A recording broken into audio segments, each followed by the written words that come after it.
It is a great pleasure to be here today and to have as a host Professor Roger Penrose, one of the most important physicists, mathematician, and I can say philosopher of science.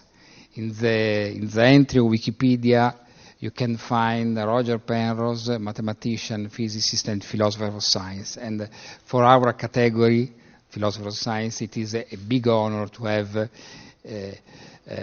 between their members a so important scholar like Professor Penrose. I cannot say too much about the enormous contribution to science, mathematics and physics of Professor Penrose. I will say only that he wrote a series of books. Here I brought a copy of my personal. I spent a lot of. Yeah. Thank you. I spent a lot of time in reading the books of Professor Penrose, and in particular, and I will speak above all about this one, The Road to Reality. This is a masterpiece, a book, and I have told a lot of time to my students that if they read the whole book, they learn almost one half of the whole human knowledge. And once I found a very beautiful review of this book. It is a review begin. Professor Penrose is attempting a very ambitious enterprise to tell to us almost all mathematical physics. And the very strange thing that he is able to make this, and he gets to make this. So this is really a wonderful book, a masterpiece.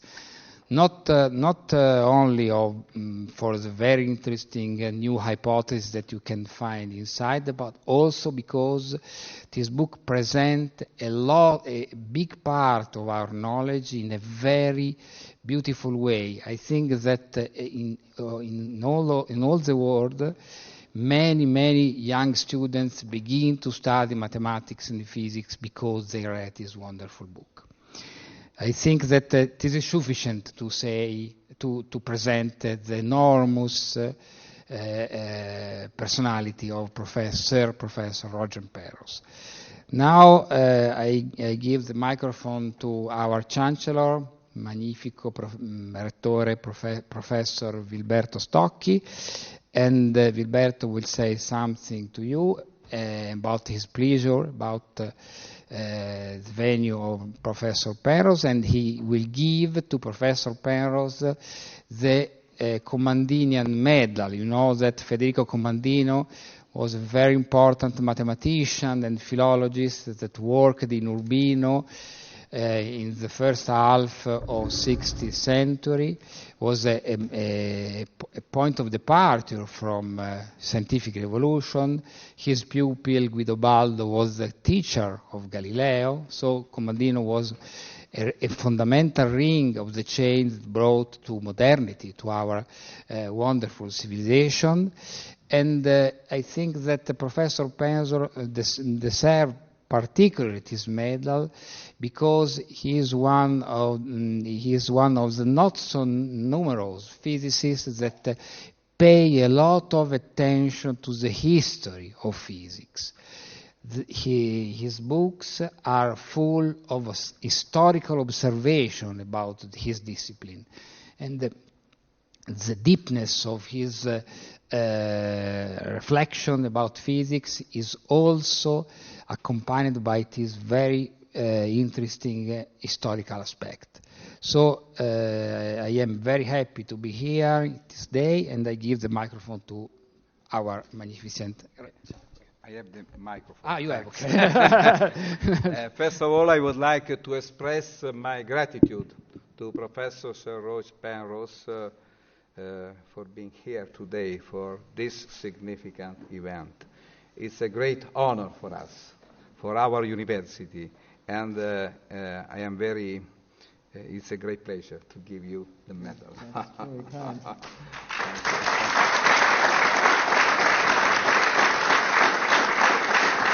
Also, just certifying this moment. It's a great honor for me. Thank you so much. Thank you, Professor. Please.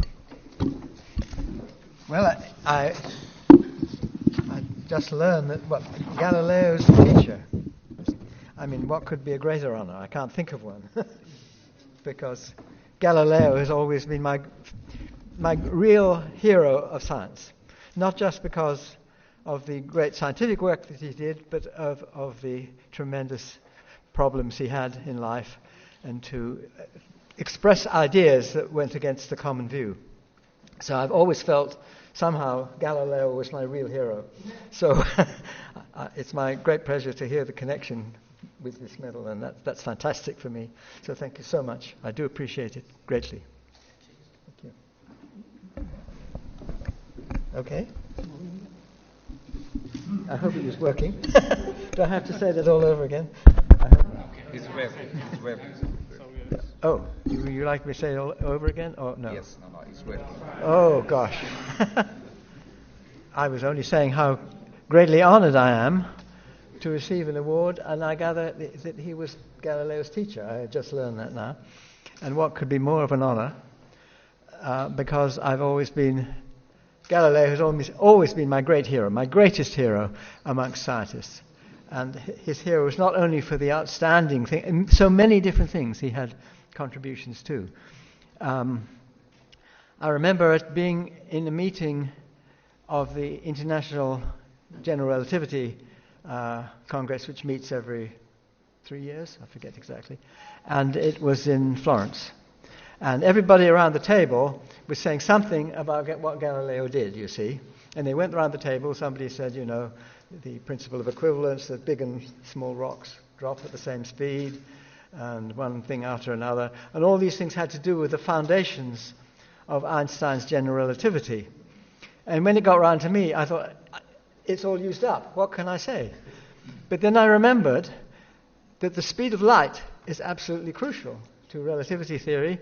And Galileo, although he didn't actually do the experiment, and it wouldn't have worked, but he did try to measure the speed of light.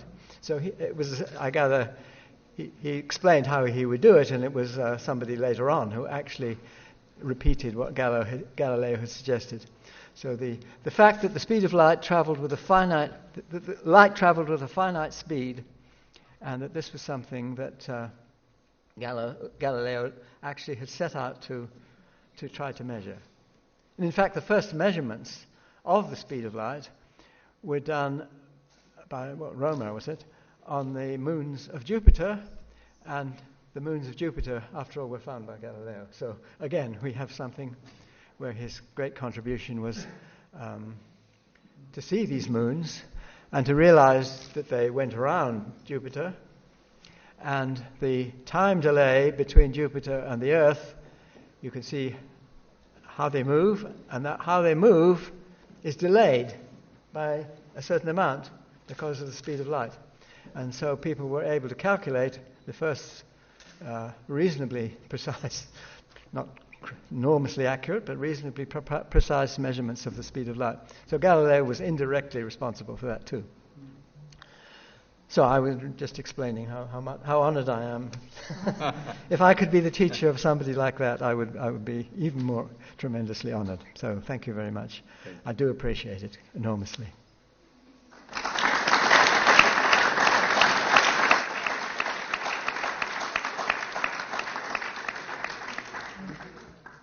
I think that now is the moment of the Lectio. You know that here in Urbino we instituted the Lectiones Commandinianae, a very long cycle of lecture about philosophy of science, history of science, and science in general, in honor of this big character that is Federico Commandino. and Professor Penrose have the opportunity to present and to speak about his last book. The title in Italian is Numeri, Teoremi e Minotauri, but the original one was Fashion, Faith and Fantasy. The book is wonderful, like every other written by Professor Penrose. It is possible to buy a copy if you are interested. The bookshop from Urbino is here. And I can say that you can begin your lecture. Director, you want to say something about the event? Professor Tarozzi? We are very glad to have the opportunity to have Professor Penrose here, since his approach to science and mathematical physics explore also an epistemological and historical dimension.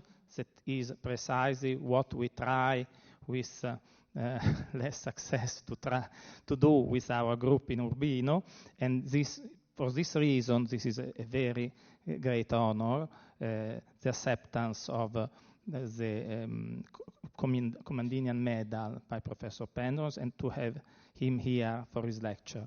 And afterward, we will discuss. There are also other invited speakers to follow with to the lecture of Professor Penrose. Among them also Sarah Nelson-Jones of Princeton, Flavia Marcazzi from Laterian Pontifical University, and Alexander Afriat from the University of Brest. So that collaborate with us in our university. And then I will give the space to Professor Penrose for his lecture. Okay, thank you.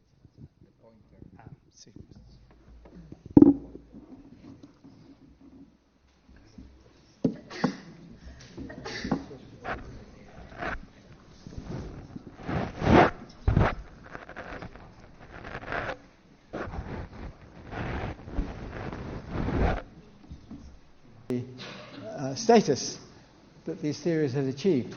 But the fashion was primarily against string theory. Now, I should explain, when I first heard about string theory, I was very impressed by it, and I thought it was a wonderful idea. Let me first go to that, and I'll say what I had difficulties about. And I have to remember which way is which on this device now. That's it. Let me go back first to talk about fashionable theories. Now, you see, I try to point out in my book that there are many theories which used to be fashionable and which we do not believe anymore. And one of the reasons that they're fashionable is that the mathematics is very beautiful. And sometimes people say, well, beauty, particularly in fundamental physics, is an important ingredient. And I certainly agree with that. I agree that the theories that work so well in basic physics are beautiful. However, just because the mathematics is beautiful does not mean by itself that the theory is any good.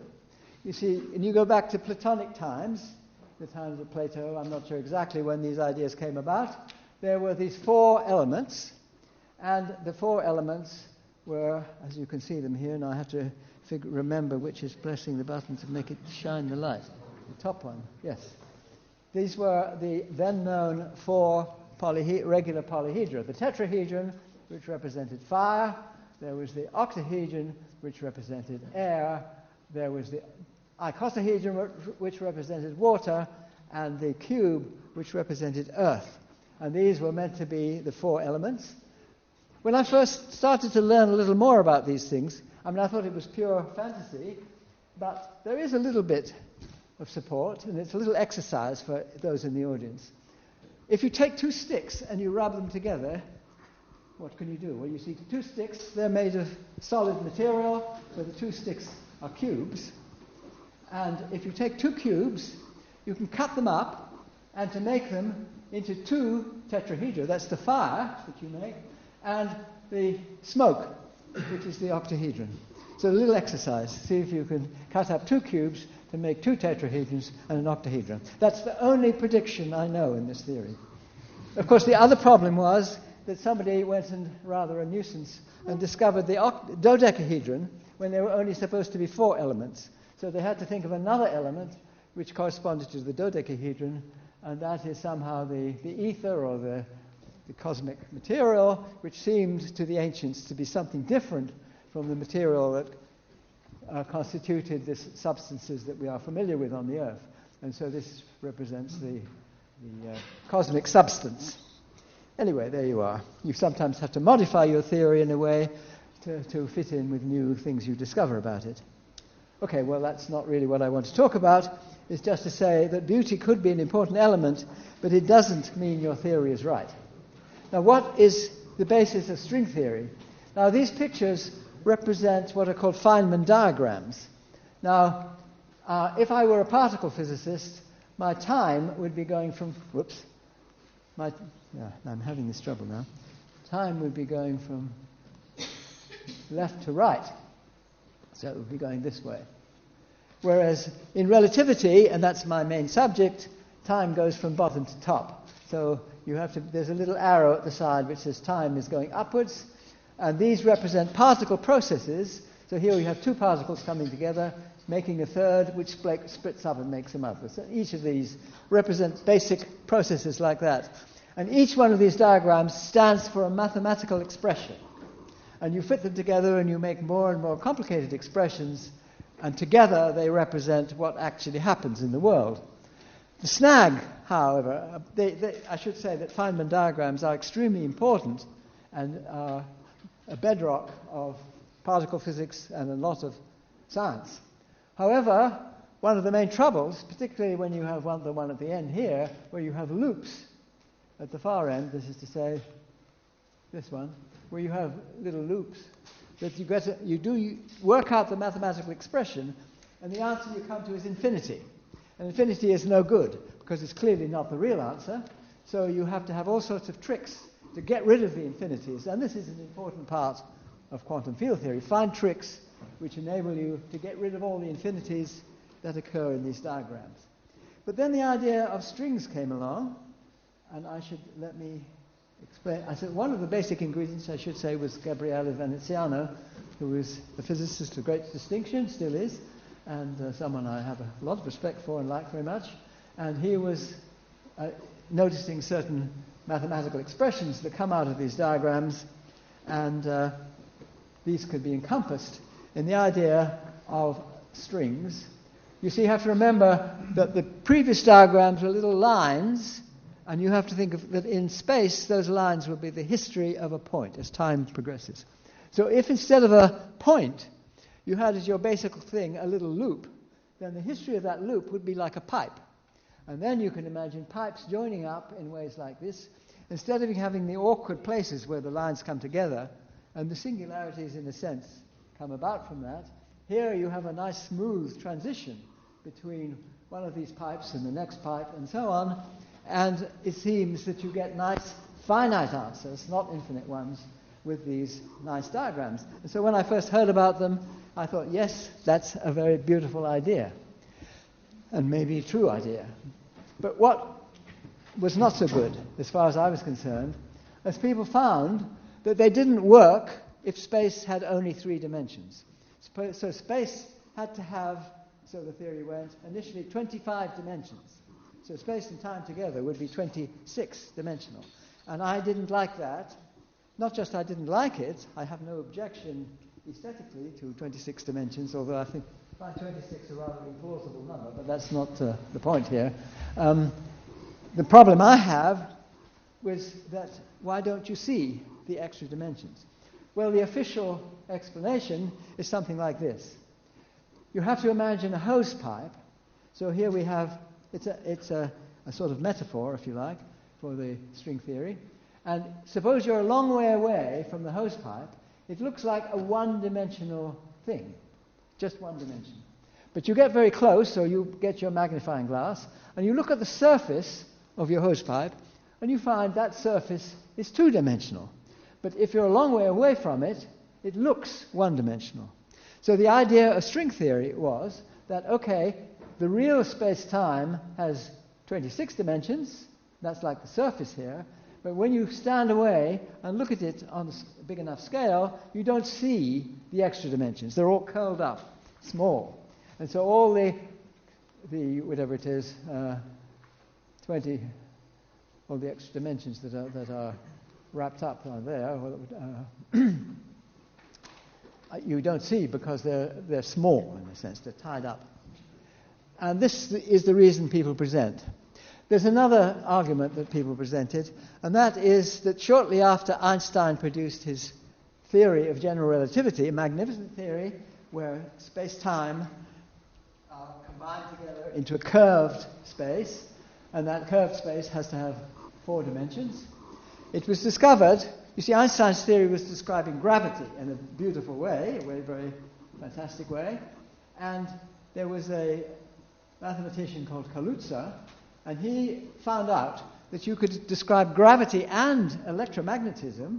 Electromagnetism obeys the wonderful equations of Maxwell. Electricity and magnetism and light are described by that theory. And Kaluza found a way of incorporating this as in terms of an extra dimension of space. So that space-time was then 5-dimensional. And you could have not just gravity, but electromagnetism as well. And it does work in an extraordinary way. But what about the extra dimension? Well, Klein came along, a Swedish physicist, and said, well, maybe it's tied up in a little loop like in this picture. But the original theory, and in fact with Klein, that's not the real reason to object to the theory, or to make the theory make sense. And let me try and explain what I mean here. Let's see if I can move this the right way. No, I didn't move it the right way. No, that's yeah. Okay, I didn't quite know the order these come in. Never mind, that's fine. Let me try and explain to you why I had trouble with extra dimensions, even if they're tied up small. This is a little bit of mathematics, which I'm going to do here. Don't worry, it doesn't get any more complicated than this. I want to talk about numbers and how you can get big numbers very easily. Now you see, at the top, you see a to the b. That means a times a times a times a times a, b times. Okay, that's a familiar idea. And if a and b are quite big, this number gets big. Now you might do this again. So it's not just a to the b, but a to the b to the c. Now first of all, a point. When I say a to the b to the c, I don't mean a to the b to the c. Depends what the brackets are, you see. I don't mean that because you don't need it for that. A to the b to the c is the same as a to the bc, b times c. So that's no use, that's no help to you. But a to the b to the c means a raised to the power b to the c. In other words, a times a times a times a, b to the c times. So the number of times you do a is b times b times b times b, c times. Okay, so that's fairly straightforward. Now, I'm going to give you some examples of numbers like this. One is the number that was referred to as a googol. It's not a very scientific number, but it was invented, the name, I guess, and the number was invented by the nephew of quite a well-established mathematician, and he said, here's a very big number, 1 with 100 zeros. What's that? That's 10 to the power 100. I should say this actually does come into the book in a serious way, because the number of years it takes for a black hole to disappear. You see, Stephen Hawking says that black holes have a temperature which is not quite zero. And the biggest black holes that we know of in the universe are the coldest ones, and they take the longest to disappear. How long do you have to wait before this radiation carries away the entire mass of that black hole? Roughly speaking, a googol years. So this does feature in the book. A googol comes into the number of years you have to wait before all the black holes will have disappeared by Hawking evaporation. But then you also have numbers as big as the bottom one here. That's called a googolplex. The nephew of this mathematician decided he wanted a bigger number, and they decided on 10000, where the number of zeros is a googol. So it's 10 to the power 100. Well, that's sort of the size, if you want to talk about how unlikely was the Big Bang, See, it's a very important part of the argument that I give in the book, that the Big Bang, which is supposed to have been the origin of the universe, was not just any old singular state. It's called a singularity, where things go to infinity and so on. It has to be a very, very special one. And how special is it? Well, the likelihood of it coming about by chance, this is much bigger than a googol. It's actually, I think, a million times bigger than a googol. I forget how much bigger it is, but something like that. No, I'm talking about a googolplex, the one at the bottom. So the numbers of that size do appear in the book, and they're important. Now, in fact, this is an example.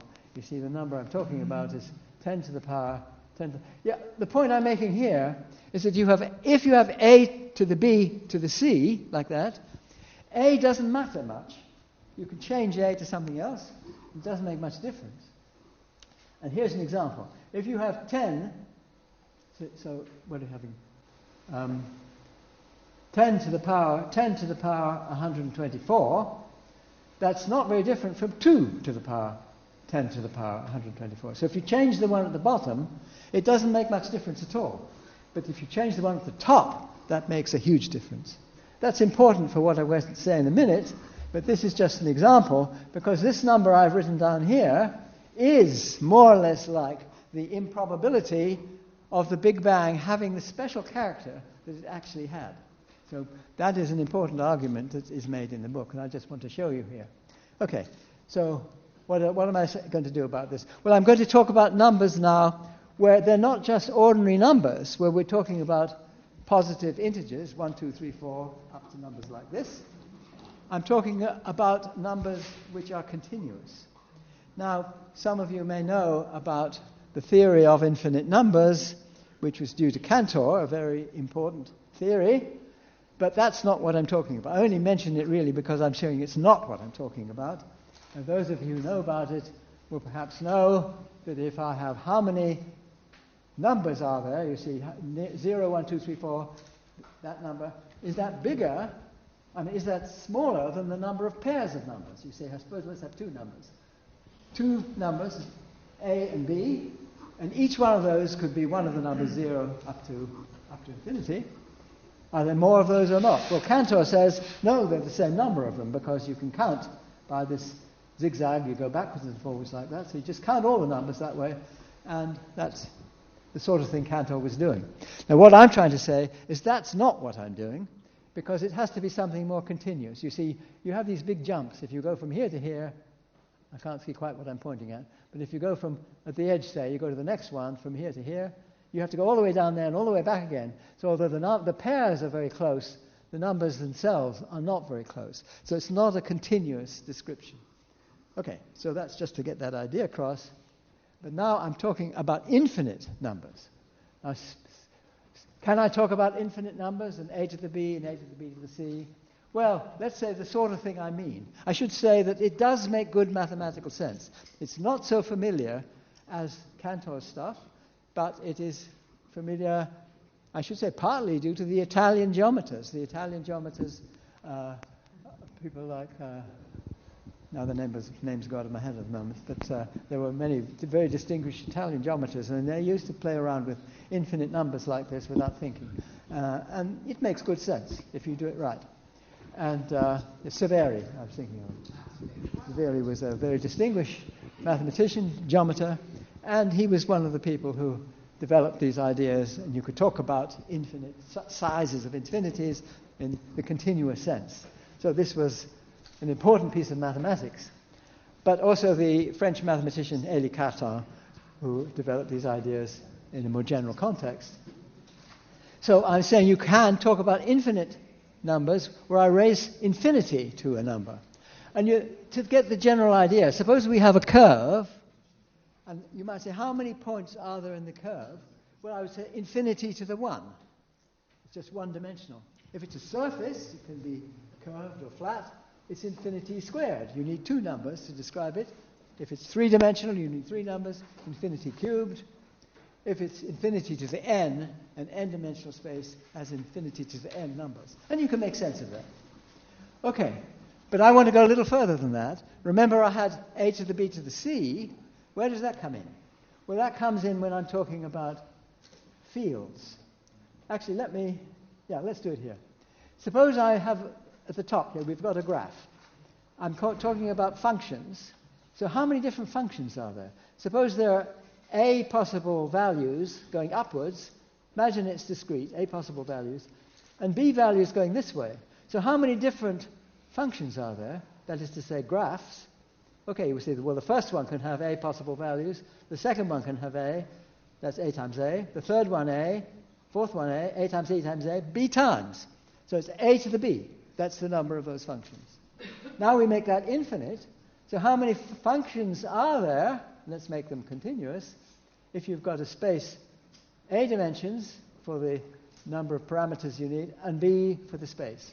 Okay, well, it's A to the B. Now suppose that we're talking about these numbers now being infinite. And let me give you an example of what I'm saying here. I think it's making it clearer. Suppose you were thinking of an electric field in ordinary space. So how would you think of an electric field? Each point, there's a strength of that field, and it points in a certain direction. So you need three numbers, 2 for the pointing direction and 1 for the strength, if you like. So you need how many parameters do you need for each arrow in this picture? 3. And how many for the space dimension? Another 3. So how many fields are there altogether in this notation? Well, the number altogether, that's this thing at the bottom. Infinity to the 3, infinity to the 3. Now you see, I want to distinguish these two 3s. The fact that they're both 3 is a coincidence. It's because the number of electric fields at a point is infinity to the 3. That's the bottom 3. The dimension of the space is the top 3.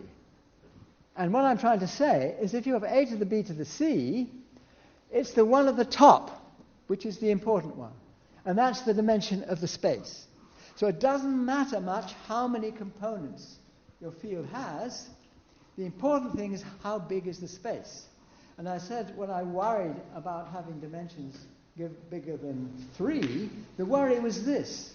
It means that if you have a theory in 4 dimensions, or 5, or 6, or 26, or whatever it was, then it doesn't matter how many components you're talking about, it's completely swamped by the space dimension. So any theory which purports to describe physics that we know, the physics that we know where things behave in 3-dimensional space, it's going to be a tough job to make that describe the world we live in. So that was the point of what I'm saying here. Okay, now that's really saying why I had real trouble. When I heard that the string theory required space dimensions that were more than 3, I thought, no, that's not going to work. But let me try to explain why people... Yeah, this is actually talking about the infinite ones here, I think, yes. So infinity, let me just put it here. Infinity to the A is much bigger than infinity to the B. But infinity to the A to the infinity to the B is much bigger than infinity to the C to the infinity to the D. If B is bigger than D, doesn't matter what A and C are doing. The key thing is the top ones. That's just what I was saying a minute ago. And that's the dimension of the space. So if the dimension of the space is bigger, that will swamp anything that you're talking about number of components. Now you see, I'd mentioned this theory of Kaluza and Klein, and why was that not subject to the problem? It's a perfectly good theory, but it doesn't suffer from the problems that I was talking about. Well, that is because the theory is really based on a thing like this. This is called a bundle. Don't worry about it too much, but you have to imagine that the space at the bottom, except I've gone racing ahead, the space at the bottom is space-time, so that would be 4-dimensional, and the extra dimension is this little loop. So the idea is like this, the hose pipe, if you like, that's going round the hose pipe, and that's the way people view it. But that's not the way that the theory was produced. It's a theory in which your freedom is in the spatial dimensions down here, and there's no freedom up here. The way the theory is formulated, you're not allowed to wiggle these lines. Those lines are sort of rigid, and you don't use them in the way that you use space. So when people try to justify string theory by referring to Kaluza-Klein, it's not the original Kaluza-Klein theory. They're using a theory in which these things really behave like space as well, and that's different.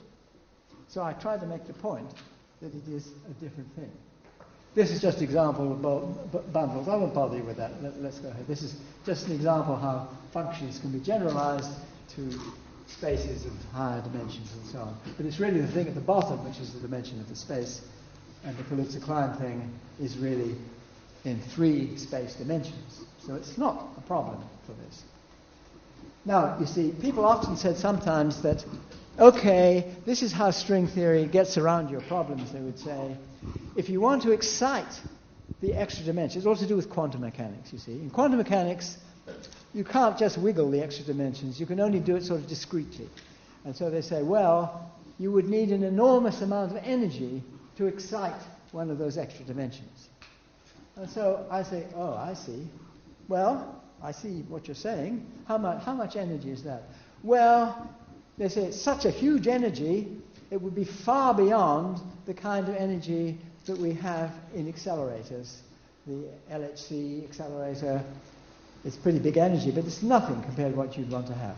How much energy is? Well, it's about the energy in a big artillery shell. So if it went off in this room, that would be bad news for all of us.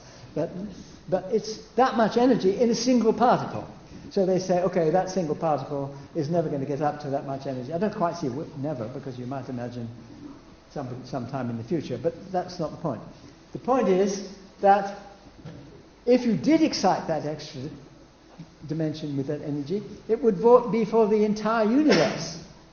And for the entire universe, an artillery shell is as nothing. That's nothing. So here is an example which I give in my book. I should say all these pictures come from my book, and these are things I drew myself. So here we have an illustration. You see how much energy is there in the Earth going around the Sun? Well, that's more than this artillery shell by a million, I forget how many millions it is. It's far more than that artillery shell. And yet it's just peacefully going in the Earth, going around the Sun. I mean, that amount of energy for the whole universe is nothing. So you could just tap off a little bit of that energy, and that's far more than would be needed to excite this whole. It's the kind of argument that I've used, and so far I haven't. It's curious that before giving my lectures in Princeton, I had given a lecture of the same character in Cambridge, because there was a conference going on there in honour of Stephen Hawking. It was, I think, his 65th birthday or something. And I'd just gone in to give a lecture at the end, and I thought probably I would be tarred and feathered and wouldn't escape alive, perhaps, because there were experts in string theory in the audience. I described this argument, and I had a little reaction from people the next day, but since then I've never heard a thing. So you'd expect people would say, and certainly publishing this book, I've not heard a thing from anybody. So I would expect if the argument was wrong, some string theorist would come to me and say, look, your argument is wrong, this is wrong with it. I've never heard anybody say anything about it from that community. So anyway, I just wanted to point that out. Okay, that's the fashion. So I'm trying to say, okay, that the fashion has gone off a bit, so it's not so popular as it used to be. But how about the faith? Now, this is something completely different, because string theory was very fashionable, and still is to some degree, but people would readily admit that with current technology, string theory has no predictions. And this is something that people object to, quite rightly, that the theory doesn't make any predictions that we could test experimentally. Now, the thing that I'm talking about here is the faith part of the argument.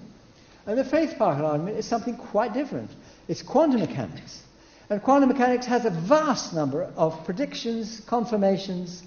It's sometimes argued to be the best theory of physics that we've ever had. I'm not sure if I quite agree with that, but nevertheless, it's an incredibly good theory. There's no question about that.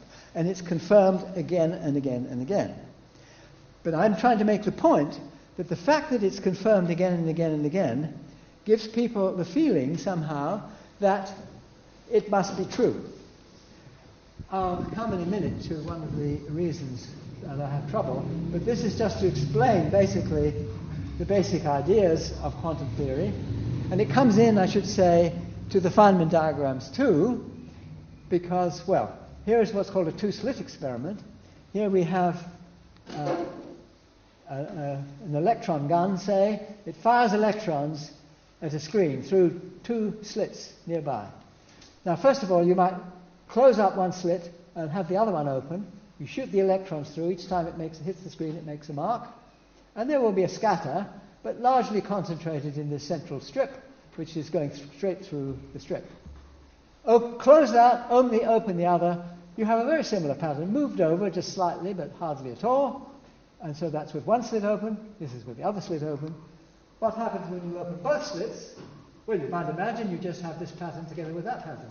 No. What you have is a pattern with wavy thing. Some places the two possibilities cancel each other out. Sometimes they enhance one another. So you have these bands like this. This is one of the clearest indications of quantum mechanics. And the way one understands this in quantum mechanics is to say, well, the electron somehow goes through both routes at once. And it interferes with itself. The electron going through one slit and going through the other slit cancels out the other possibility or enhances the other possibility. And it behaves like a wave in this respect. And so that's the explanation. It's a crazy explanation, but then quantum mechanics is crazy. And if you get crazy theory which works, crazy is good. Yeah. Most crazy theories are not good. I get many, many email messages and letters from people, and I have to say that most of them are in not good category. Occasionally I get a crazy theory. Oh, that's quite a good idea. This does happen. Now, but this depends on the principle of superposition. So if you have a quantum state, which is the electron going through one slit, it's not that it does one or the other. It does both at once in a certain funny sense. It's more like it does one plus doing the other. Strange idea, but that's what you do in quantum mechanics. And this plus can sometimes be a minus and cancel it out. That's when you have the strips which you don't get electrons hitting the screen. Sometimes it enhances. That's where you have the strips where it enhances itself. And that's the way you understand quantum mechanics, is via this principle of superposition. And in fact, the Fineman diagrams, which I showed you in the original slide I showed you, were part of the actual physical processes. You say all those things are happening at once. It's not just that one of them happens or another or another or another. It's one of them happens plus the other. So they're happening all together in superposition. And that's the way we understand quantum mechanics. And Schrödinger's equation, his famous equation, is something like that.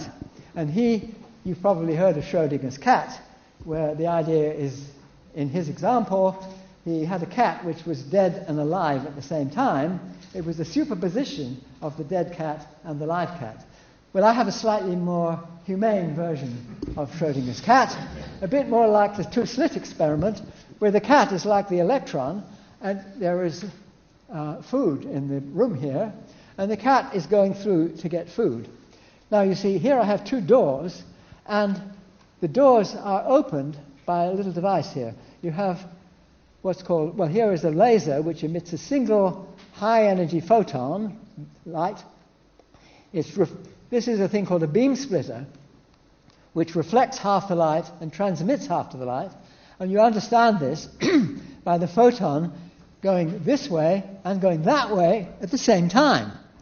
So it's like the particle going through the two slits at the same time.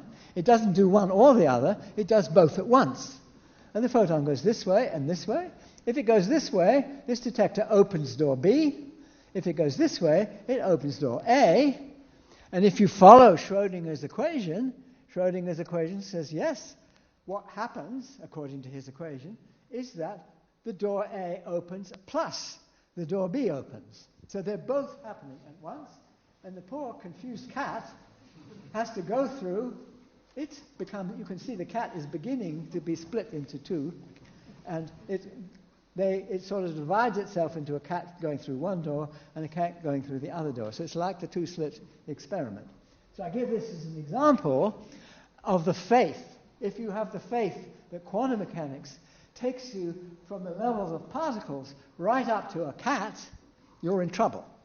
And that's exactly why Schrödinger presented his example. Sometimes people say, oh, well, Schrödinger said his cat would be alive and dead at the same time. No. Schrödinger said, look, this is absurd.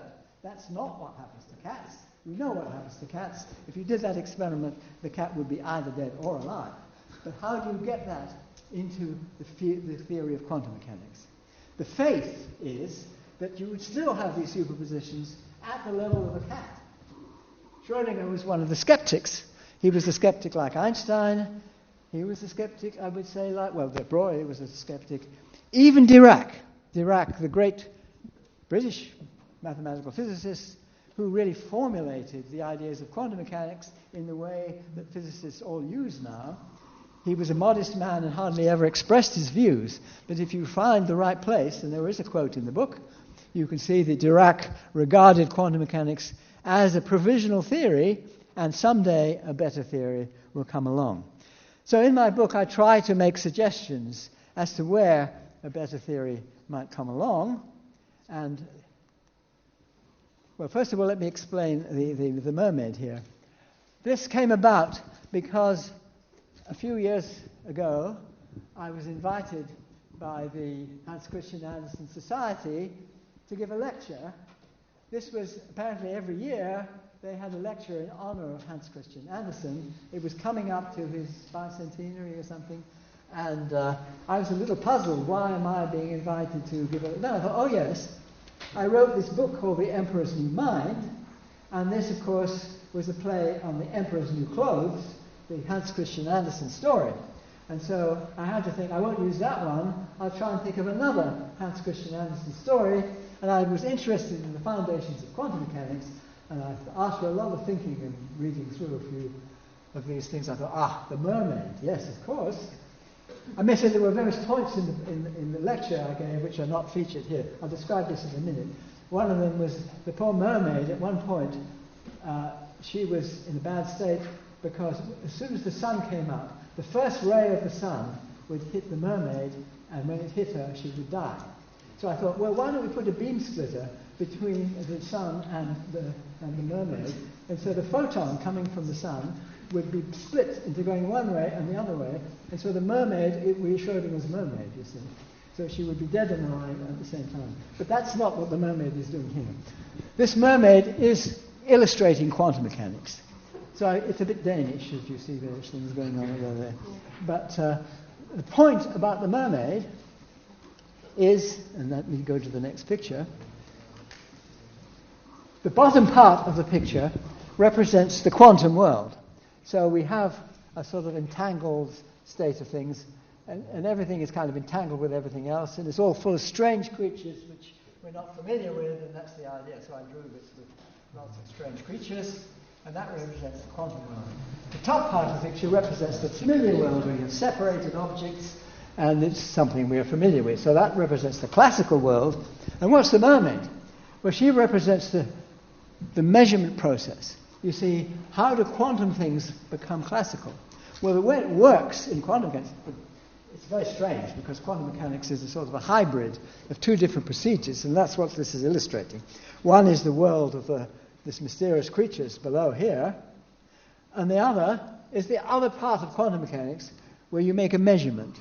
And it always didn't, it never made sense to me, because how do you make a measurement? Well, the device could be a Geiger counter or something. That's just a device to measure the same things as everything else.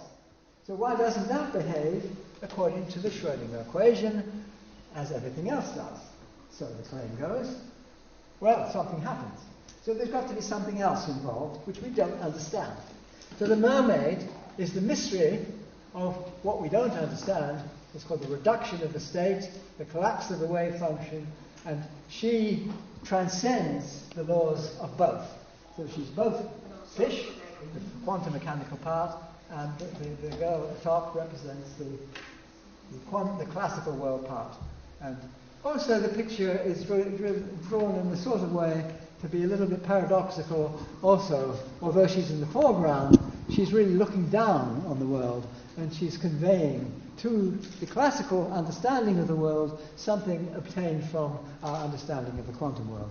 So I sort of tried to bring various things together in this picture. Anyway, so I use this as an illustration of how we use quantum mechanics. Either we use the Schrödinger equation, that's the bottom part, or we use classical equations, Newton's equations, Einstein's general relativity, what have you, up here. And how do they come together? Well, they come together by some mysterious process that we don't yet understand. We need something else. And so the question is, what is that something else? This is just an illustration to show the strange way in which quantum mechanics is actually used when people do quantum mechanics. Well, I'm doing the particle physics time, is going horizontally now. Up is just representing this thing called the quantum state. And what happens, according to the way we do quantum mechanics, this is the way we do it. The state evolves according to the Schrödinger equation. That's the U part, the unitary evolution. That's another way of saying it. That's what happens under the sea in my previous picture. It evolves in a deterministic way. And suddenly, what happens is the measurement process, something or other happens, and it becomes a set of alternatives, and it provides you with probabilities for the alternatives. One of these actually happens in the world. It evolves again according to the Schrödinger equation, and then suddenly again it jumps down to one of these alternatives. And that's the way we do quite crazy. That's the way we do quantum mechanics. It's not what you might think is a suitable theory for a fundamental theory. So what's really going on in this apparent picture? Well, the only clue that I think of is it's got something to do with gravity. And so that is something I try to describe in my book. And I had a reason for doing it. Well, this is a picture which I tried to illustrate. Suppose you're doing a quantum experiment. And I drew this picture, and I had this communication with the man who was in charge of diagrams at the Princeton University Press. And he said, he was a bit worried by this picture. He said, look, I'm not quite sure what's going on in this experiment. With the dial, I can't quite see what's happening. Can you make that a bit clearer? That it doesn't matter. It's a complete invention. There's nothing. This is a completely fake experiment. I have no idea what's going on. The point about it is that it's got in it somewhere the gravitational field. And then I say, how do you describe quantum mechanics when there's a gravitational field? Well, there are two ways. You can do it in the Newtonian way. You do what quantum mechanics people would say, put a term in the Hamiltonian, and that's the way pretty well any quantum physicist would do it. That's the Newtonian way. What would Einstein tell us to do? Well, he would say, no, don't do it that way. You pretend there is no gravitational field, but everything is dropping. You have coordinates which are freely falling, and then you transform back. You get almost the same answer, but only almost. There is a subtle difference, and this subtle difference doesn't make a difference here, but it makes a difference when you have a body which has a gravitational field which is moved from here to here, and that causes troubles. And so I pointed out that it causes troubles, and you have to have a theory which can cope with that. And I have a picture here illustrating the sort of thing I have in mind. This is at the bottom, it's a spatial picture where you have a rock or something which has been put into two superposition of two, like the cat in the picture I had before, a beam splitter or something which moves the rock from one place to another. So the rock has to be thought of as being in the superposition of one or the other, one state plus the other, if you like. As you go up the picture, that is the space-time picture, where the space has got a little warped here. If the rock is over here, it gets a bit warped. If the rock is here, it gets warped in a different way. And somehow, these two different space-times have to accommodate each other. And these things at the side represent the free fall. Einstein would say, well, you have a little trouble identifying what's going on here. And you can work out the degree of the problem. And that's all I know how to do. You do a calculation and say, well, the difficulty is going to come in at a certain time, and that's what quantum mechanics tells us. And this funny-looking picture here is meant to be a space-time picture of it. This is like the two rocks at the bottom. First of all, they're together, they warp the space, then they move apart like this, and then after a little while, one of them dies off, and then the other one continues. And if you want to know how long it's going to take, and that's the claim, how long does it take before one of them dies off?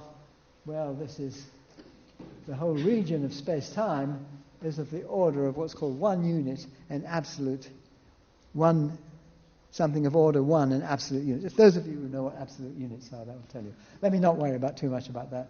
But this is experiment.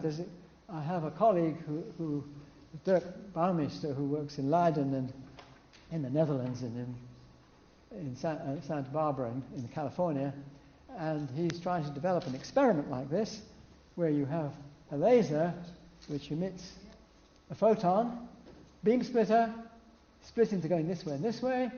This thing bounces backwards and forwards about 1 million times. This one bounces back and forwards about 1 million times. But the other little mirror is a little tiny mirror about 1/10 of the thickness of a human hair, and the photon bouncing backwards and forwards, hitting it about 1 million times, is enough to move it by about the diameter of an atomic nucleus. And that difference, according to the theory which I was putting to you, is about enough to say, according to that theory, that it should become one or the other, like I'm saying Schrödinger's cat, it should be either dead or alive. That mirror should be in one place or the other in about, well, depending on details, a few seconds to a few minutes. So experiments could be done, and if it becomes one or the other, you take them all back again, and there's a detector up here which will tell you if you have lost coherence between these two. So you would be able to detect whether this mirror has become one or the other, or it really has remained in a superposition between the two. Okay, well, that's for the future. I don't know what will happen. Okay, this is the fantasy now. This is to do with cosmology. And I should explain, I had a lot of trouble with various models that people have put forward about cosmology, and one in particular, which is a thing called inflation. Now, this is a picture of the evolution of the universe according to current cosmology. Time is going up the picture, as is my usual, and you think of space is going around the picture. You might say, what's all the point of all that wiggly stuff at the back? That's because I don't care, well, I do care, but the purpose of this picture, I don't care whether the universe is closed or open. So you would imagine it goes around and closes up at the back, or it may go around and just keep on going. Doesn't matter. It makes a difference in certain things, but for what I want to say, it doesn't matter. So that is the established picture of the universe. It expands a bit like that, and then it started to go what's called an exponential expansion. It's supposed to be what people call dark energy doing that. And we're somewhere around here. We start to see this expansion. Tucked into this little tiny point at the beginning is this thing called inflation. Now, that is current physics. Now, I never believed inflation because one of the claims that it was made for it is that it somehow smooths the universe out. I think I've got a slide explaining about that in a minute, so I'll come to that. But the idea, conventional idea, is that inflation took place and the universe expanded, a bit like that expansion, but going on much, again, in 10 to the minus 32 seconds. You have to think of a fraction of a second would be 1 over 1, 0, 0, 0, 0, 0, 32 zeros. That sort of length of time, 1 over that, tiny, tiny, tiny fraction of a second, was supposed to have been this inflation. Now, there are good reasons for inflation. I'm not trying to say that it's nonsense.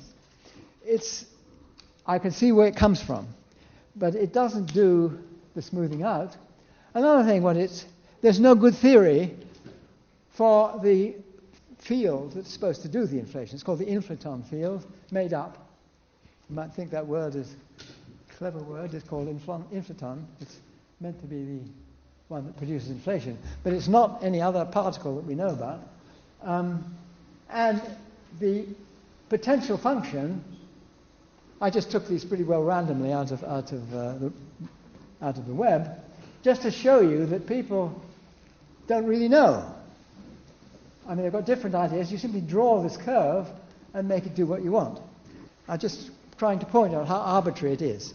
It's designed. It's a designer particle. It's made up so as to have the properties that you want for inflation, which isn't quite the way one would hope to do physics. Nevertheless, that's the way it works. This is a picture trying to explain why I don't think it smooths the universe out. See, one of the ideas about inflation is the universe could have been very irregular to begin with, and then it stretched out by this huge factor And that made it, no matter how wiggly it was to begin with, it would look pretty uniform. I'm trying to argue that that's not a right argument, and that you can think of a universe that collapses. It could be expanding and then collapses, or it could just be collapsing. And suppose you put in some little wiggles, what will happen is they get bigger and bigger and bigger and make a huge mess. These are black holes which congeal and make a great mess. So if you have a collapsing universe, in general, it will make a big mess. So that's where the 10 to the 10 to the 10 to the 10 to the 10 to the 124 came in, that I gave you as a big number at the beginning. How unlikely is something like that, this nice smooth beginning, as opposed to something like this horrendous mess? Well, that's that number that I gave you. And this argument shows you that inflation, if you could put the inflaton field in here, turn it around, time goes the other way, it doesn't iron anything out. So I'm just saying that doesn't. However, I should explain, inflation does do some good things. So if you don't have inflation, you have to have something else to replace it. And I'll come to that in a minute. First of all, I just wanted to say, you see, one of the things about cosmology, or one of the most important laws in physics, is a thing called the Second Law of Thermodynamics. Now, I worry that often cosmologists and people don't worry enough about it. I worry that they don't worry enough about it. See, what does Second Law of Thermodynamics say? It says that the entropy in the world increases. Now, what's entropy say? Entropy is, roughly speaking, a measure of disorder. So it's telling you that disorder increases as time goes on. Another way of saying the same thing is that if you go back in time, the order increases. So it gets more and more ordered. The entropy goes down until where do you get? Well, you get to the Big Bang. What about the Big Bang? Well, one of the most important pieces of evidence that there was a Big Bang is this curve that people show, the Kobe data and all that. It was the radiation that comes from all directions, the cosmic microwave background, and this has a character which tells you that the entropy is at a maximum. I call that the mammoth in the room. It's supposed to be low entropy, and what you see is something of high entropy. Well, what's the answer? Well, the answer is here, in this picture. What you're seeing is something like a gas in a box. Well, this is the claim, you see. Suppose you have a gas in a box, and you might imagine it tucked up in one corner. You let the time, you release it, let time increase, let the entropy increase, it spreads out throughout the box. So this is what you would guess. And you do see the microwave background spread out all around. Again, looks like high entropy. Why is it low entropy? That's because you've ignored gravity. Gravity works the other way.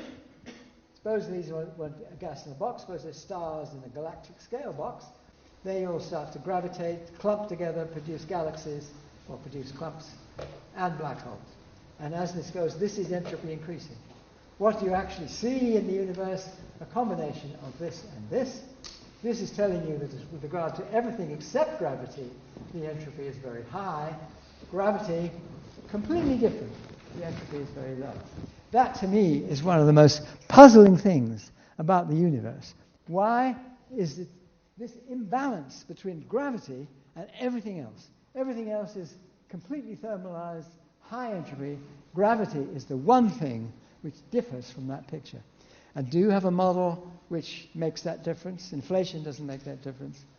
So I had to think of a model. Well, this is just showing you how we make use of the low entropy in the sun. I won't talk about that, it'll take time here. This is a black hole, and these are the light cones to describe what space-time is like. This is meant to be a space-time with the light cones drawn on it. What are the light cones? They tell you how light behaves. And this is an example. You have a flash of light. The left-hand picture is flash of light going up. That's a spatial picture. This is a space-time picture of that. You have a cone. That represents what light might do if there was a flash of light here. You've got to imagine one of these cones at every point of your space-time. That's just showing you how we do space-time physics. And this is something else. If you've got the light cones, you know a lot about the geometry, but you don't know about mass. You don't know about clocks. And I'm not quite sure which slide I have here. Yes, I have that here. Let me just say that in a minute. This is just showing you that the one thing you need to know about the geometry of space-time, apart from the cones, is what clocks would do. And this shows you, well, three identical clocks moving at different speeds. These different surfaces here represent the first tick, the second tick, the third tick. And the crowding of these surfaces within the cone is the extra bit of information you need. And clocks, well, why do we have such good clocks? Because of the two most important equations of 20th century physics. Einstein's E equals mc squared, of course. That tells you energy and mass are equivalent.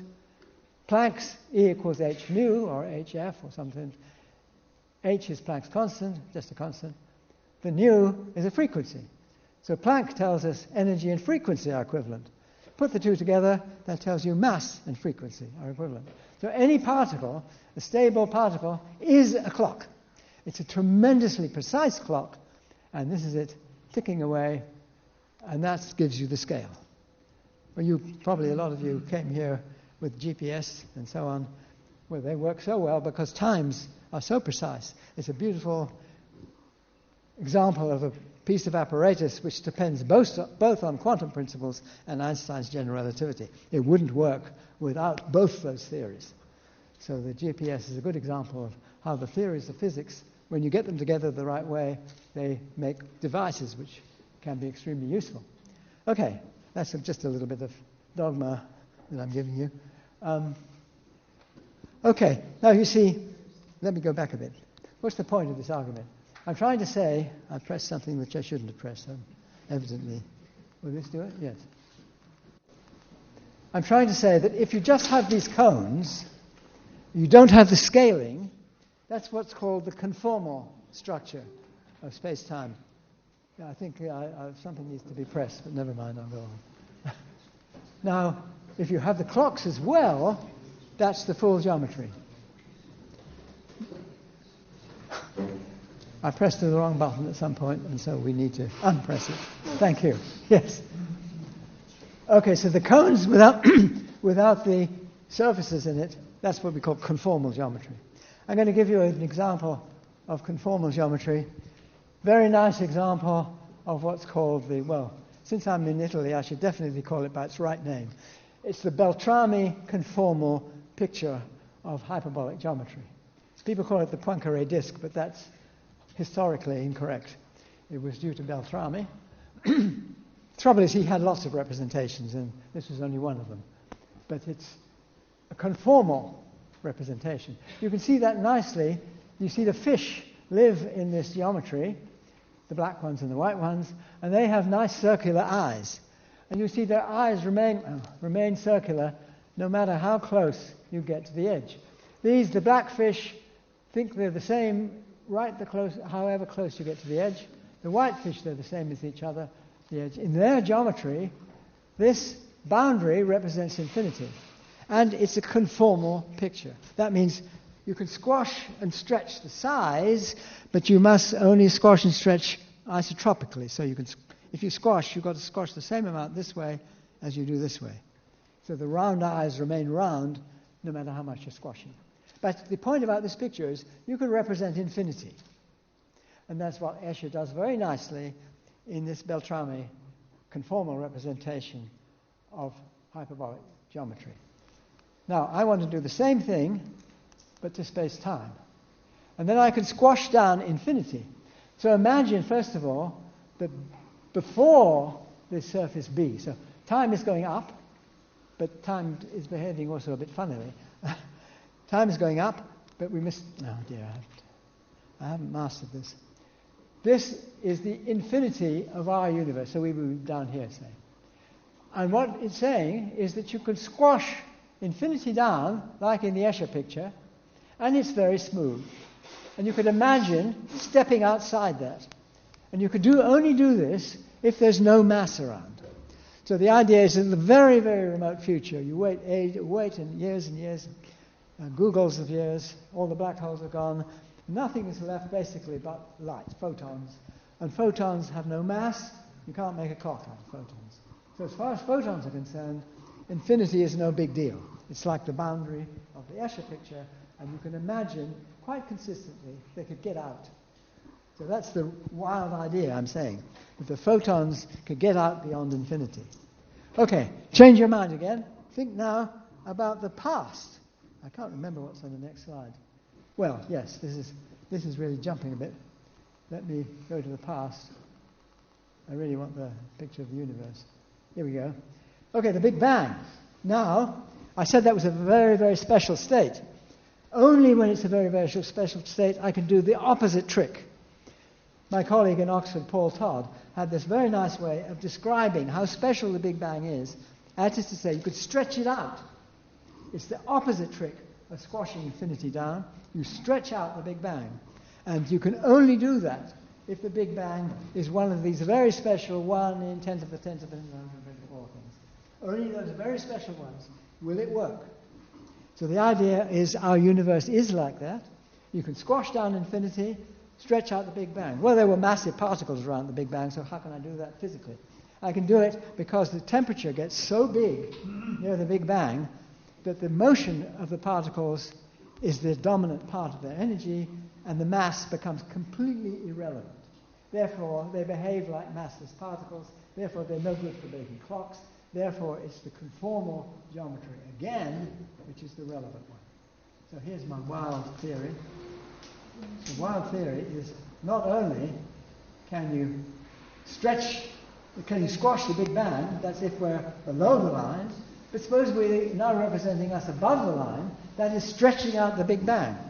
So the idea is not only geometrically, but also physically, it makes sense to join the Big Bang of any particular universe in this image, I'll give you in a minute, to the remote future of a previous, well, I'm calling it an eon, and now this is this final picture I give you here. In this picture, our eon, or our universe as we understand it, is meant to be this one here.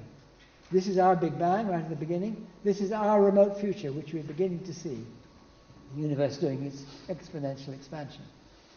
Now, these are two mathematical tricks. Squash down infinity, that's what I've done here, on the right-hand side. Stretch out the Big Bang, that's what I can only do if it's one of these special Big Bangs. And here's the wild idea.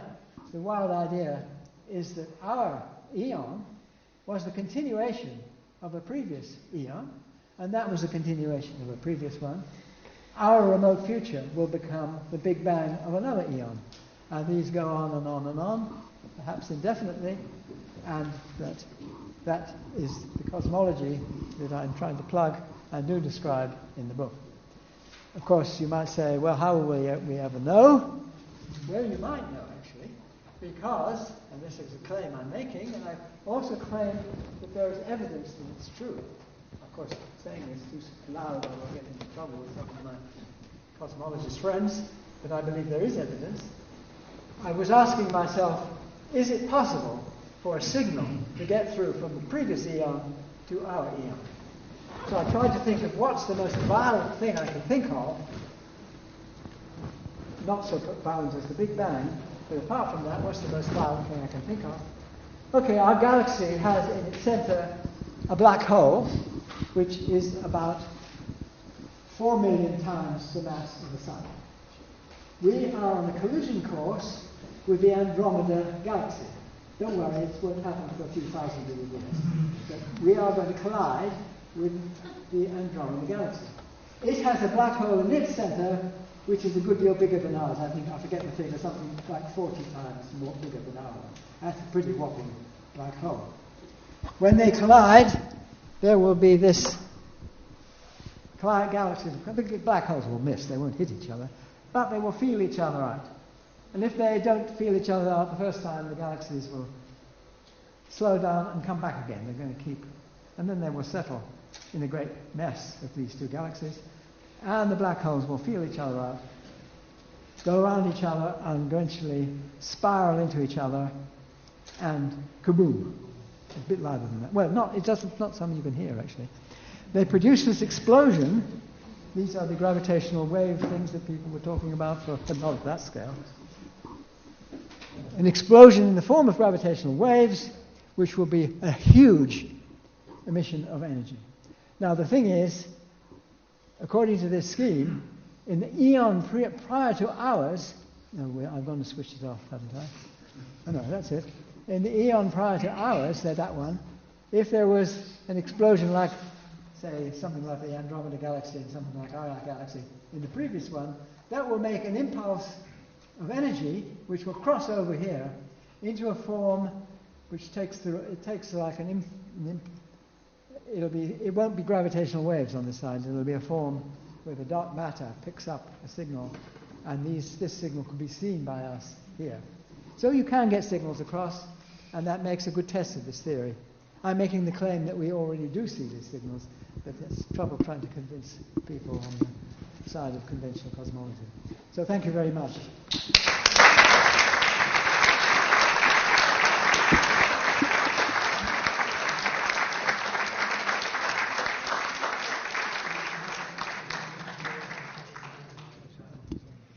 Thank you very much for this wonderful conference. I think that we can proceed in this way. We have here 4 more contributors, very distinguished. Professoressa Marcacci from Lateranense Pontificia, Professor Sarah Nelson from Princeton, Professor Alexander Afriat from Brest, and Professor Filippo Martelli from Urbino. And I think that I will give the microphone to each one of you. You pose to Professor Perez a very short question. You propose some reflection about what we have heard today. And I will begin from Professor Sarah Nelson from Princeton.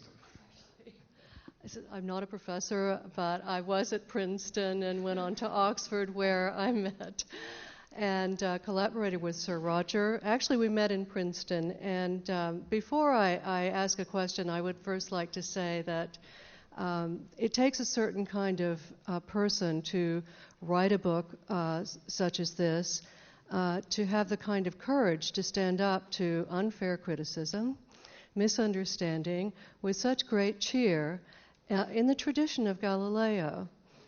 It's a fitting honor, actually. I have a question about the role of skepticism in your life, Sir Roger, and how it has helped you shape these ideas about conformal cyclic cosmology, which is unfashionable and has been misunderstood and I think unfairly criticized. However, it holds great promise, I think, with respect to the origins, understanding the origins of the universe and the possible role of string theory in verifying these initial conditions and possible prior states of an eon preceding ours. Is there such a thing, do you think, as a kind of cosmological DNA in the prior eon from which we have a tangible or intelligible expression in our existence, in physical reality as we know it? Sorry, that was a question about... Well, first of all, about withstanding misunderstanding. First of all, how you as a person develop a kind of cheerful indifference to criticism. And secondly, how you have...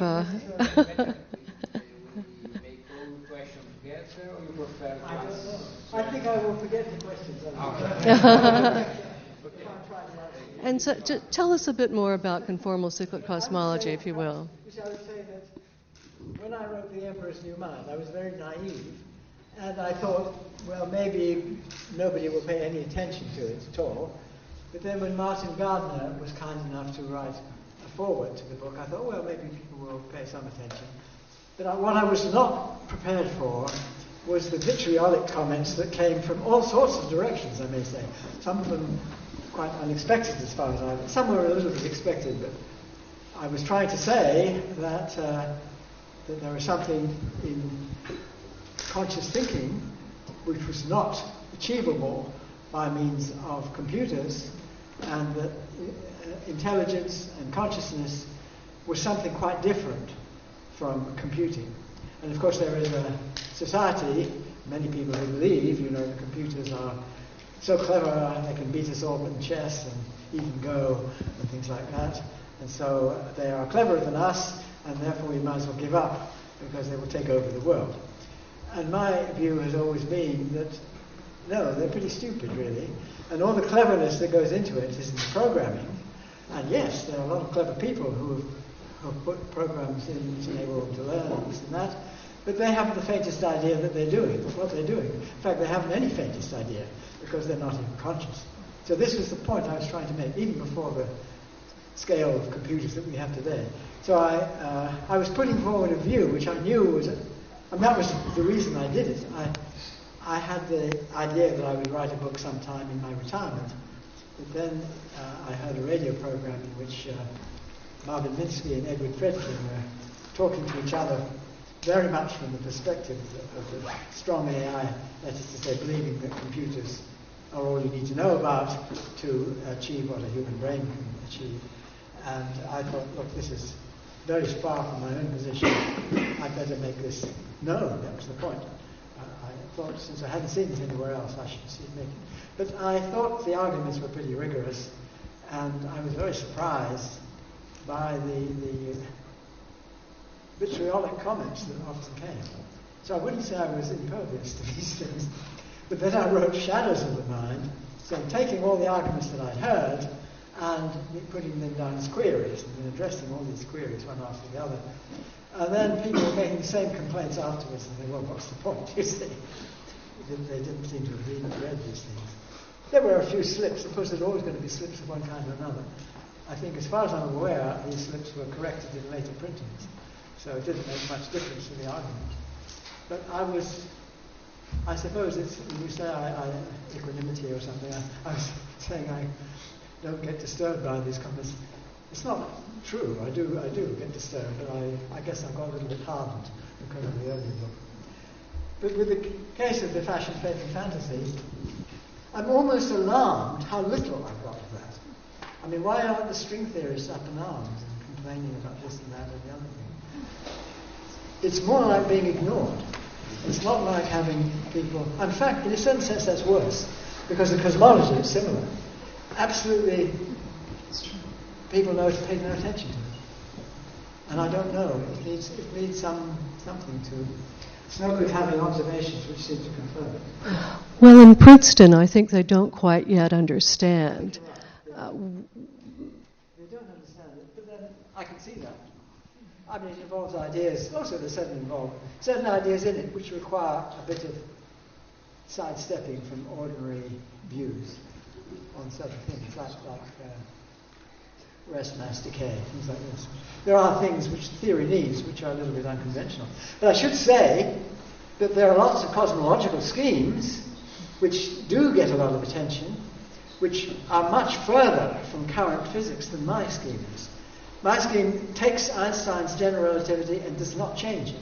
It's completely exactly as Einstein produced it, or at least the version he produced in 1917, with the cosmological constant. So with that, it does not change Einstein's theory at all. The only thing it does is it extends it to some degree. You rewrite it a bit, and that enables you to extend the theory through the crossover from one EM to the next. So there's a bit of an extension of Einstein's theory, but there's no violation of Einstein's theory. So in a sense, as I tried to say in the last section, it's really quite a conservative theory. It's much more conservative than inflation, because inflation invents some physical particle, if you like, some physical field, which we have no other evidence whatsoever for, and which is specifically invented to make inflation work. And even then, it doesn't make it work very well. There are difficulties with it. So, I think my theories are less... I say they're more... I try to say this, and people look at me with sort of thinking I'm talking nonsense. But my theories are more conservative. These theories which involve string theory ideas, you could have things about deep brains colliding and so on to get a bounce from one eon to the next and things like that. That's more radical than my scheme. Well, it's not considered to be radical. They're more conservative and at the same time more creative. But when you have a preservation of the classical picture, you are creating a greater rigor that will produce the kind of misunderstanding and I think conflict that we're seeing now over inflation. which is less rigorous. Yeah, I think I try to be careful about that. Yeah. Perhaps now I present Professor Filippo Martelli from University of Urbino. I remember that Filippo, together with many other scholars, physical scholars in Urbino, signed the fundamental paper of the discovery of gravitational wave 1 year ago, so we are very proud of this result. Okay, Filippo. Thank you. No, I was thinking on the overall structure of the book when you talk about the difficulty that one could have in trying to point out a completely new theory in this kind of society, because if it is something really revolutionary, you will go against problems of funding, of skeptical feeling from colleagues, and of course, I was thinking about this because I think it's very difficult today going through this, because if you are not on the mainstream, it's very difficult even to sign a paper. So I think that it's important that you comment on this.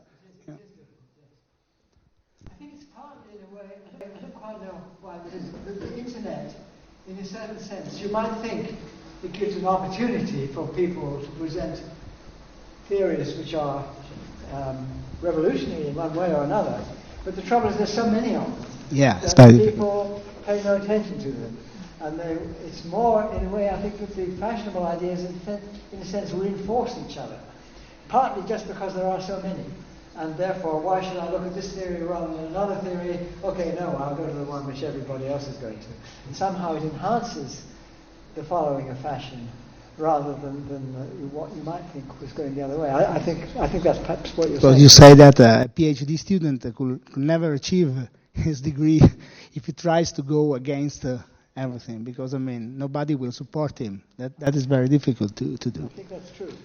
But I suppose I'm a little bit bewildered, because the schemes I'm talking about are not that revolutionary. I mean, okay, the eons after each other is not what you see in cosmology books.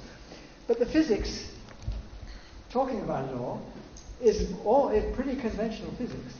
And you often find theories which are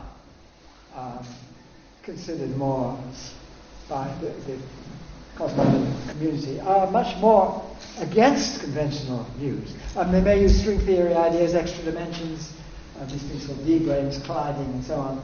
These things which are not part of conventional physics, but they get more attention than model science. Sure. And I find that puzzling in some sense. But I guess it's not really going against the mainstream of physics is what I'm doing. It's using it in a way which is unusual. Yeah, that is clear to me. But of course, it's even more difficult for other people working in the field, of course. Yeah, Now I present very briefly Flavia Marcacci. She attended a PhD here in Urbino, and now she is professor of history of science in Lateranense University. He wrote a very beautiful dissertation on Riccioli and the Tychonian approach between Galileo and Ptolemy. And Flavia. Thank you. Thank you for your wonderful conference. I promised you an interpretation of the Italian title of your book, but I'll tell you after, because now I have few minutes. And fashion and faith seem to be very close to the conception of the background knowledge by Popper of the protective belt by Imre Lakatos. However, you seem to consider the presence of the fantasies in the science as something of ambiguous. Effectively, historians recognize the presence of fantastic or at least non-scientific elements in science. For example, in 1975, William Shea and Maria Luisa Rigini Bonelli edited a book entitled Reason, Experiment and Mysticism in the Scientific Revolution, in which the presence of astrology, alchemy and hermeticism in the origin of modern science is demonstrated. Recently, Lorenda Stone and Catherine Park explored how wonders and strange facts encourage the science. And again, Robert Westman published a very important book in which the role of prognosticators and astrologers in the Copernican question is brought to light. Fantasy and imagination always have had a role in science. Of course, cosmology is the science that risks to overstep from its borders today. For example, George Ellis, in a famous paper, looks into the same problem and wants to establish the reciprocity between cosmology and philosophy of cosmology, precisely in order to monitor that risk. And coming back to you, you declare in various passages of the book that also the inflation has its reasons.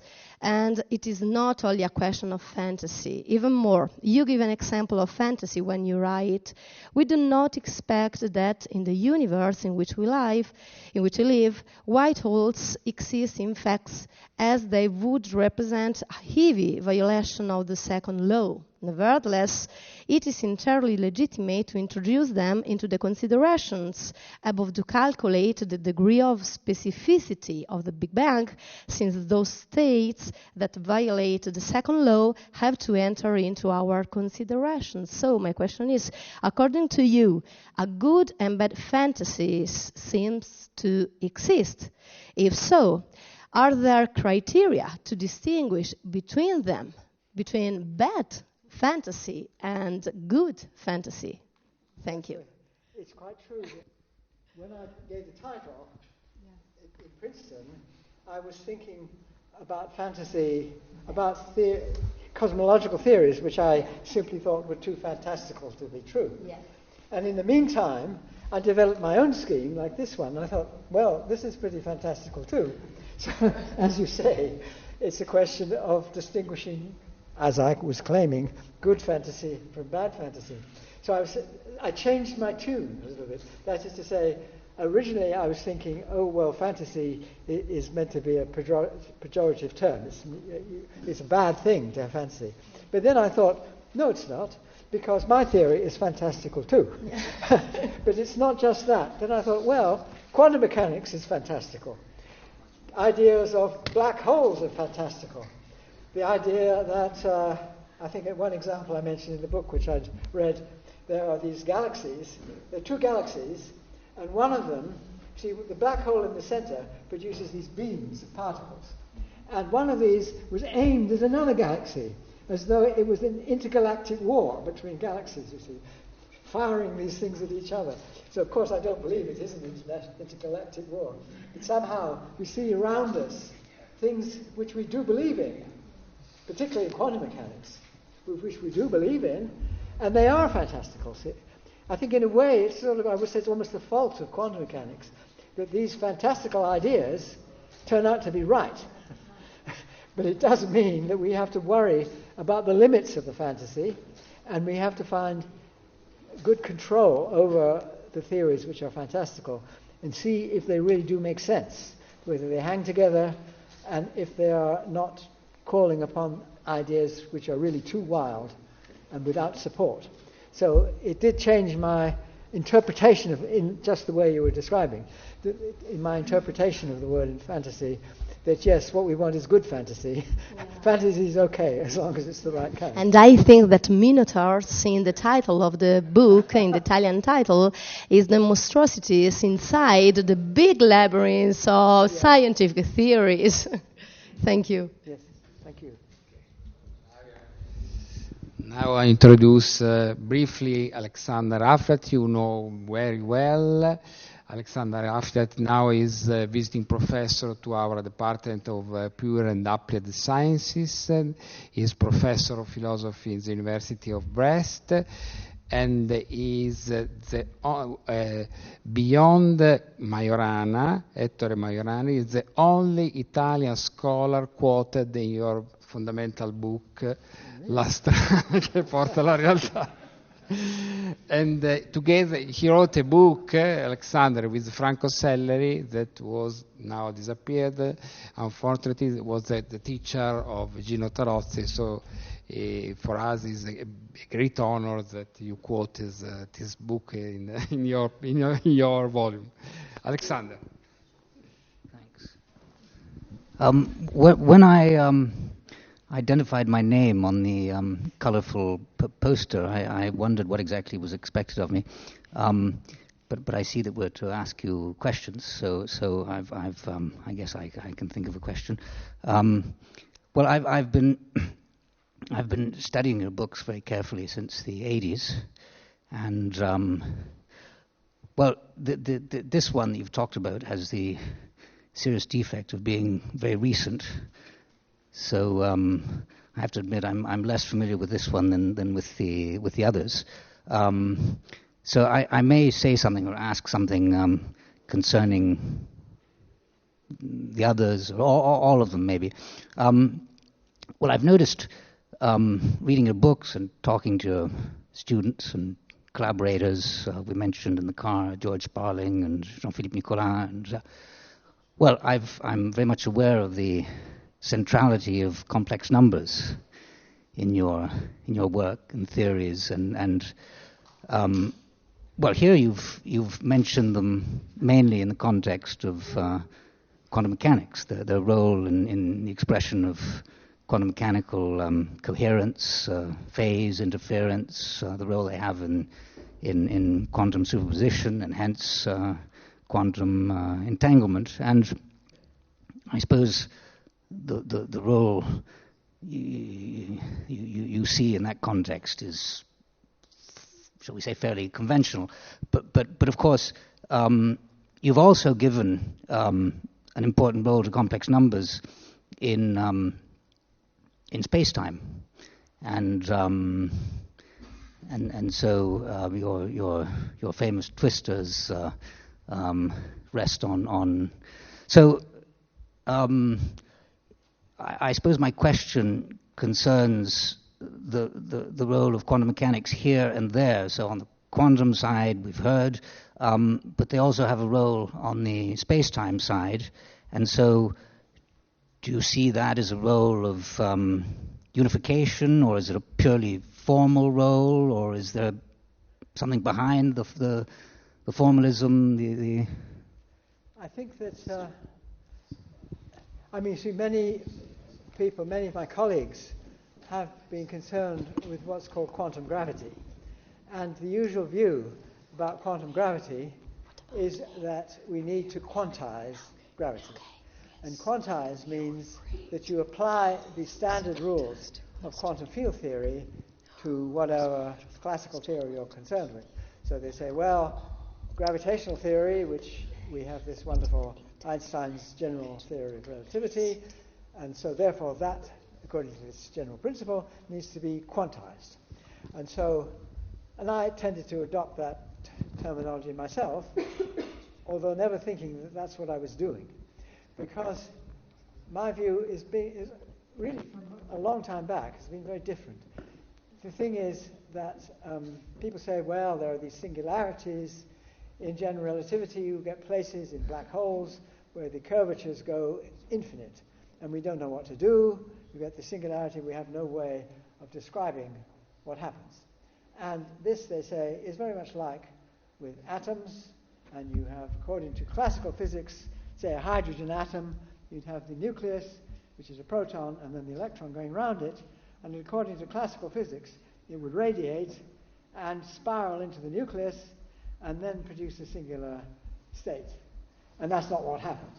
So quantum mechanics comes along and saves you and produces a stable state where the electron can only be in certain orbits and it can't jump into this singular state in the middle.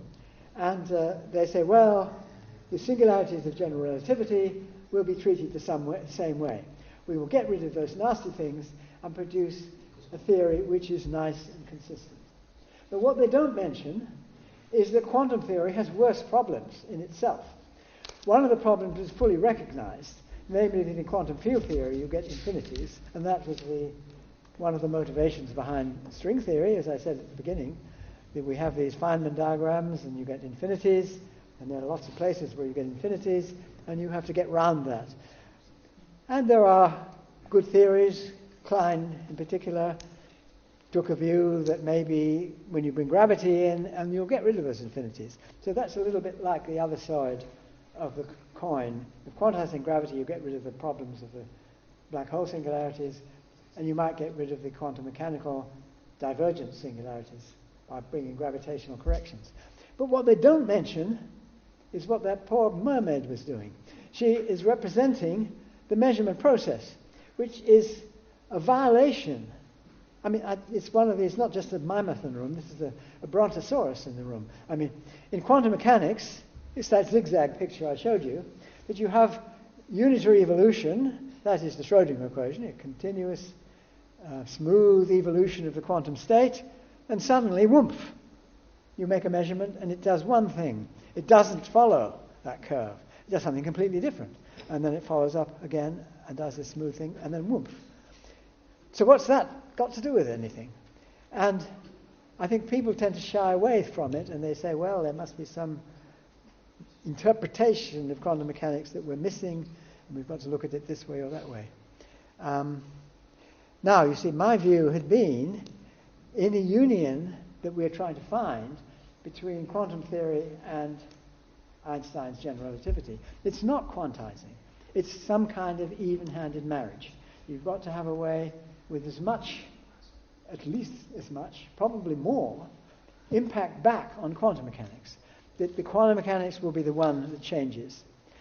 The important impact is back in that direction, also experimentally, because experimentally, looking at the granular nature of space-time or see why space-time behaves quantum mechanically, that's way off the picture.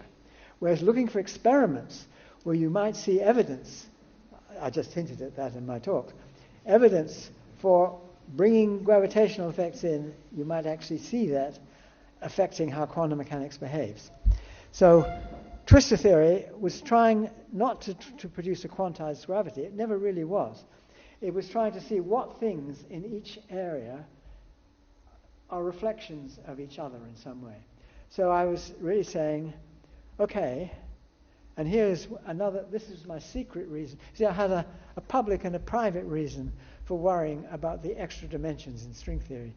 And my public reason was sort of what I gave here, talking about the extra freedom and the fact that you get all this extra degrees of freedom that we don't see. The private reason was that space-time has only 4 dimensions. And if it only has 4 dimensions, then certain things happen which don't happen in any other dimension. And the main thing that happens, that I was concerned with, is what you're saying. The space of light rays, you look at the sky, suppose you're in space, you look at the sky all the way around, and you're getting photons from all directions. And you see that sky, that's a sphere. But it's a particular kind of sphere, because suppose a friend of yours was traveling at practically the speed of light, whizzing past you, it doesn't collide with you, but just past you, and at the moment looks out the same sky as you looked out at, that sky will be distorted from your one. But the distortion is of only a very particular kind.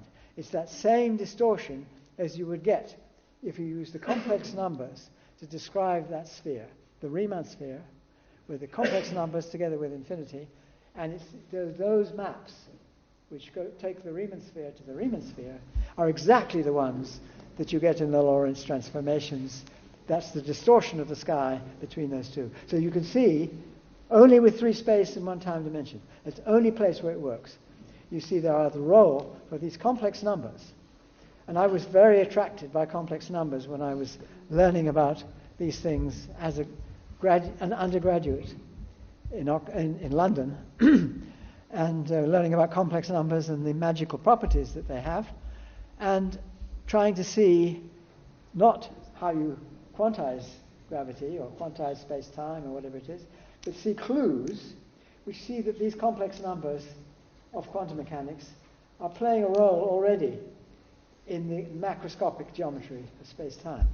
And the theory of twistors, I guess that was the main starting point, was the connection, a little bit not totally convincing, you might think initially, of the sphere that you get of quantum states, the different directions an electron can spin about, and that's a Riemann sphere. And the directions in space along the light cone, that's a Riemann sphere. Are those two things, in some sense, reflections of the same sphere? And the idea was that if you think of the light rays as the space that you're talking about, so the space of light rays, then you find that these Riemann spheres are representing a complex structure. And you can begin to see how these complex numbers of quantum mechanics are reflected both in relativity theory and quantum mechanics. So it was a little bit of a feeble clue, if you like, but the further you get with twistor theory, you begin to see it gets more and more. Also other features like the non-locality that one has. And this was part of the motivation. And it's taken a long time with graduate students over the years and so on. And George Sparling, you mentioned, was one of the prime people involved in this, trying to understand how one can describe many areas of physics, particularly when mass is not involved. It's like this conformal structure I was talking about. When mass is not involved, you seem to see a very close connection between the complex numbers of quantum mechanics and those of relativity theory. In fact, it plays a bit of a role in high-energy physics, the people who talk about scatterings of gluons and so on. I don't think we've seen the full strength of this as yet. And later ideas which have come about have not been developed to the extent which they need to. And it's one of the things I still hope to be able to do with any help that anybody can give me, but people don't seem to be quite so interested. They have their own ways of going. But there are, I think, things to be done which are fairly clear, which would probably enable this type of union between the quantum and classical pictures along the lines that twistor theory suggests, which will make this come together much more strongly than they have done so far. But that's for the future. Okay. I thank you all for having been here. It is a Friday afternoon, wonderful day. In particular, I thank Professor Roger Penrose, who come with us today.